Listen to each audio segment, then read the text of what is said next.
And finally, right after Kent Tonight, we have a brand new episode of the Kent Film Club where we take a deep dive into the impact certain films had on guests' lives. To find out what's to come and to find out what best Christmas films to watch this year, I'm joined by the show's presenter, Chris Deacy. Chris, thank you so much for coming on tonight. Well, you're in a Christmas jumper.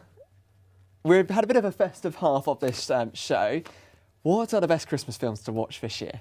Well, what I've really enjoyed, Gabriel, this year is the number of old Christmas movies that have made a return to the cinema, have big screen outings. We've got Die Hard next week. I've already seen Love Actually. I've seen Santa Claus the movie on the big screen for the first time. That came out in 1985. We've seen The Holiday as well. And there's even a new Hollywood, well, very far from Hollywood. It's a Norwegian film about an American couple who go to Norway with all sorts of ancient traditions, Nordic traditions, called There's Something in the Barn. So there's plenty out at the moment. There seems to be quite a lot. I have to admit, I actually haven't watched a Christmas film this year so far, so maybe over the weekend I need to top up and make up for the lack of Christmas films so far.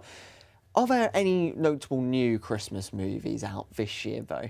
Well, there's the Nordic film I mentioned, and I always find that with all Christmas movies, old and new, they always follow the same kind of template. They do, don't they? I mean, Bad Santa, even that film, which is as subversive a Santa as you can get, follows the formula of the misanthrope, the Scrooge story, really, who becomes a better person by somebody else showing him the meaning of other-centeredness. So you kind of feel that the trope is a very standard one, and it always lasts. Difficult question. But there are many Christmas films to choose from. But if you had to pick one to be your favourite, what would it be and why? Well, I was only thinking about this because, of course, there's the question of whether Die Hard is a Christmas movie. And do you know what? But I was thinking it's got this the family that is disunited but comes together at Christmas. He sacrifices himself at great cost, on Christmas Eve, so the family can be together on Christmas Day. And it's the sort of the person disconnected who becomes part of a community again. I suppose you see it in Elf as well, which is often seen to be people's sort of favourite classic Christmas film. So maybe I'm reading too much into it, but I would put Die Hard up there, but that's a controversial choice.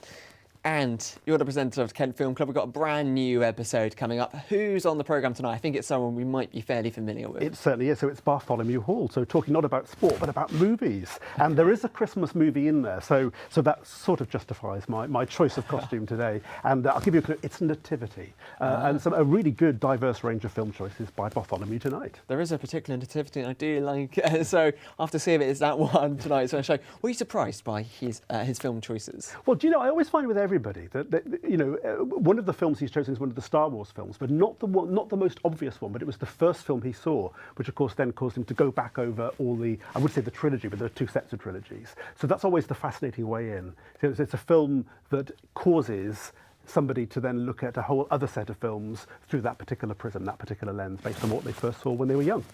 Star Wars are very, very, very good trilogy. Well, it's more than a trilogy now of movies, isn't it? It's a whole franchise. Chris, thank you so much for coming on. And that's it for Kent Tonight this evening. As we've just been talking about the Film Club, straight after this with Chris Deacy and his guest, Bartholomew Hall, this evening. Stay tuned for that. We'll be back tomorrow at 5:30.